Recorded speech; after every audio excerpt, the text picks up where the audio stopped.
All right. How's my hair? Your hair. Whose hair looks better right now, mine or his? Wait. You got a taper, so it looks better. My hair. Oh, crazy. mine looks better because I have a taper. Taper, yeah. Yeah, you see? Yeah. I'm gonna get a taper and I'm gonna Latino poppies for the win again. So I'm going to do a long form video on a very specific form of Darce defense that I recently posted on social media. It did very well both on YouTube and on Instagram, so obviously there is a good amount of interest on this specific form of defense. Like any type of defense, this defense is not foolproof. It doesn't, work 100% of the time, and that's true for any technique in any martial art. Okay, but this technique will provide you with a very good counter to the Darce, and granted, if you do it at the right times, and we'll talk about that a little bit, you'll be able to use it successfully to counter some Darce. Okay. First time I ever learned of this technique, or first time I actually saw this technique was, ironically enough, when I did it back in ADCC trials in 2021. I feel 10 feet tall right now and strong as an ox. Who the is this guy? Hey, who the are you? Huh? Who the are you? I never knew of this technique before then. It was one of those types of things that I did in competition where it just happened, okay? And after the match, I didn't even realize I did that technique in the match per se. It just came subconsciously. And I remember my friend Arturo from Costa Rica took a screen recording of it and sent it to me. He was like, dude, this is sick. And I was like, holy smokes, that was sick. And I didn't even, I had never drilled it before then.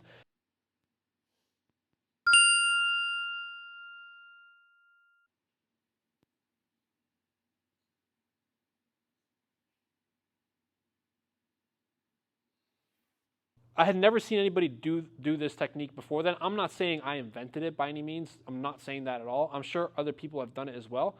I know that also the very talented jiu-jitsu practitioner, Craig Jones, has also posted this technique or a variation of it online. And I was also told that another jiu-jitsu practitioner from Iceland, if I'm not mistaken, I'll put his info right here and I'll add some clips of him doing it as well, is also very good at this technique. Inclusively, I was told that this one Icelandic person, I guess is what they're called. Is a person from Iceland called Icelandic? What do you call a person from Iceland? Icy? Icy, yeah. It's just a different generation. So that icy person will actually give up a Darce to hit this technique that I'm about to show, okay?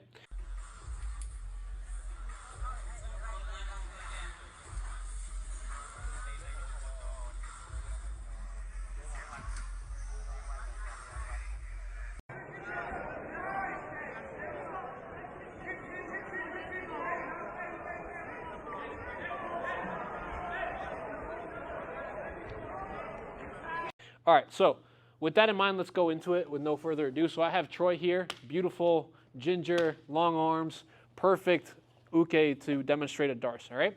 Yes, first of all, I have to compliment you for your physical development because you really look very athletic and good, so don't put yourself down. You're just saying. Okay. Troy's gonna go ahead and put me in a Darce situation, or a Darce scenario. Good. Now, let's understand, again, pros and cons, okay? Now, the Darce is an excellent technique to strangle your opponent, quite obviously, okay? It's a very popular technique. It's a time-tested technique, okay? However, let's ask ourselves a question. What is one of the weaknesses or the cons of a Darce, okay? One of the main fallbacks or one of the main weaknesses of a Darce is that your opponent is committing 2 hands to attacking you, okay?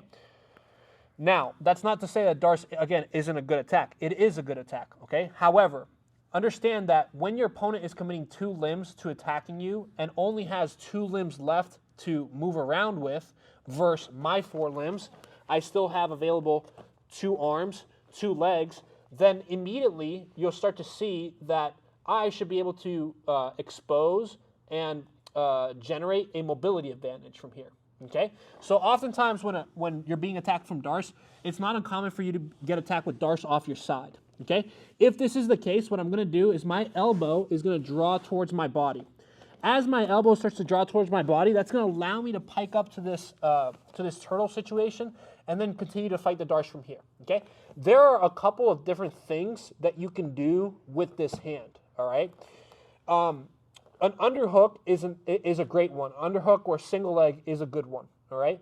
And if you look at the clip, which I'll play back right now, you'll see that when I hit this technique the first time, I actually had a single leg / underhook hybrid grip, okay? However, I have come to the conclusion that this technique is better done from a far side knee post typically, okay? It's, again, you can still hit it with this hand in different situations, but the nice thing about posting on the far side of your opponent's knee is that when Troy tries to close distance on me, go ahead, Troy, it's very hard for him to close distance on me because I'm posting on that far knee, okay? That's contrasted with, say, for example, if I put this hand on the mat. If I put this hand on the mat now, Troy, yes, exactly, he can start to close distance on me, okay? Typically, with Darces, you don't want your opponent's hips and your opponent's legs to close distance on you. If they close distance on you, they can start to make attachment to you, and things go from bad to worse, okay? So from here, step one, what I'm going to do is I'm going to take my hand, I'm going to post him on the far side of my opponent's knee. Off that far side post, I'm going to step up into a split squat, and then from a split squat up to my feet and my legs, okay? Now, from here, because of my hand post on Troy, it can be quite challenging for him to build to his feet. If I didn't have a hand post on his knee, when I build, he can build. Exactly. Come back. With my hand post on him and pushing, when I build and he tries to build, go ahead, Troy. It can just be a little awkward and challenging for him to build with me. Okay, not impossible, just a bit awkward and challenging. From here, also, oftentimes, opponents will be so focused on the fact that they have a locked Darce that they'll focus more on squeezing the arms than they will with tracking you, okay? Understand, go for a second. When it's time to finish a submission, typically what a person thinks about is, okay, I'm going to give this maximal isometric tension. So they think about, I'm just going to squeeze as hard as I possibly can. When you do that, you tend to lose sight of everything else around you, okay? You tend to just think about the fact that it's time to produce as much tension as you possibly can, and because you're doing that, it's not uncommon for a person who's squeezing as hard as they can with their hands to overlook or oversee the fact that your opponent is starting to build, and they're just thinking about finishing that Darce, okay? So in my match, I think that's what happened with my opponent. He had locked a really deep Darce, and because he locked a deep Darce, he was trying to finish me. As I was building, he stayed on his knees because he was so focused on the fact that he was putting all his effort and intention into finishing that Darce, okay? And it's a gamble, right? When you go for a submission, you put all of your effort and attention into that submission, you're taking a gamble, you're rolling the dice about whether or not you have enough control on your opponent. If you do have enough control, then that's a worthwhile gamble, right? You can take basically the educated guess or roll the dice and get a submission perhaps, but sometimes it just doesn't work out that way, okay? Same thing, say for example, if you're squatting, right? If you're squatting super heavy weight, you're not thinking about, holy smokes, I think I left the Cheerios on the kitchen table. No. If you're going for a true 1 rep max, you're thinking about all your time and attention is right there in that moment on that exact position, okay? Same thing here. So from here, again, I'd say this just to reemphasize that if you drill this with your partner, he might say hey, I can still get up, no problem. 100%, that's the case. But again, if Troy and I were in a heated roll competition, say for example this was $1,000, all right, and Troy locks up a Darce, and he's just going to put everything he can to his dart, he might actually forget to stand up with me, okay? So we're here, he has the Darce locked up, go ahead Troy. Good, I start to stand, and now I circle, circle, circle. Now what I'm looking to do here is I'm looking to take my right leg, throw my right leg up and over, and hook on my opponent's far hip, okay? That's what I'm looking to do. What you want to think about doing here, sometimes if you try to hook your foot on that far leg, good.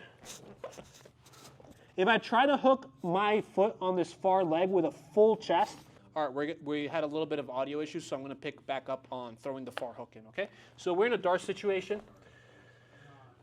As I come around the corner and I get ready to throw this far hook in, okay, some people have very long legs and they can throw in that far leg regardless, okay? Great, if you have long legs, that's awesome, okay? Some of you, your legs are not as long. Maybe your legs are a little bit moderately long or even short. This next detail I'm going to give you is going to make or break your ability to get that far side hook. When I come up to get that far side hook, what I want to think about doing is having a very hollow and concave chest. So this is one of like those invisible jiu-jitsu details.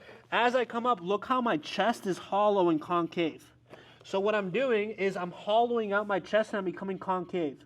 What does that do? It allows my leg to more comfortably wrap all the way around my opponent's hip.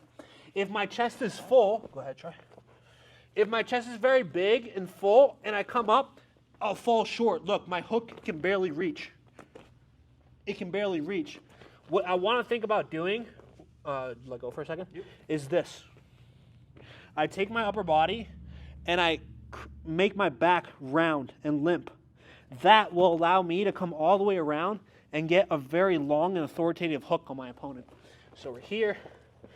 I post on the far knee. I build. I circle. And look how I limp my upper body. As my upper body becomes limp, my leg throws up and over. Once I attach my leg to the far hip, now it's time to make the chest big. As my chest becomes big, that's what's going to pop my opponent's Darce and allow me to get behind him. Okay? Let's look at this one more time. So again, we're in a Darce scenario. Okay? I end up in a turtle situation off that Darce. Okay? From here, I post on my opponent's knee. Why? I don't want my opponent to close distance on me. I build to my feet. Off building up to my feet, I circle. My chest and my back become limp. You can hold on a little bit tighter. My chest and my back become limp, just like so. As my chest and my back become limp, I throw that hook all the way around. Look right now. Look at my hands. Look at my chest. Look at my back. Very round. Marcel, come around the back. Look at how my back is very round. Once I'm in this situation, now I start to thrust forward. Chest becomes big, and that's what's going to pop your opponent's Darce off his back. Okay? So this is, I mean, I'd call this the step over counter, right? A step over to a Darce. You can hit step overs from a variety of different situations, and certainly the Darce as well. Okay? This is a very sneaky technique. Play with it, have fun with it. Let me know in the comments if it's working for you. Troy, thank you so much for your time. Yep. Marcel, appreciate it. Hey guys, I hope you enjoyed the video. If you liked it and you want to see more content like that, best thing you can do to make sure I put more content up is to like, to comment, to share the video, and if you're not already subscribed, to subscribe. If you're in the New England area or you want to travel to the New England area, I have a camp, a guard passing camp coming up August 16th, 17th, 18th. That's August 16th, 17th, and 18th. It's a 3-day camp, 6 sessions, so 3 days, 6 session, intensive guard passing camp. We'll go in very deep on guard passing, and I'm gonna put all the info for that in the description of this video. So go down there, check out all the info for that. Comment if you have any questions on that. Don't miss out on that if that sounds like it's something you want to do.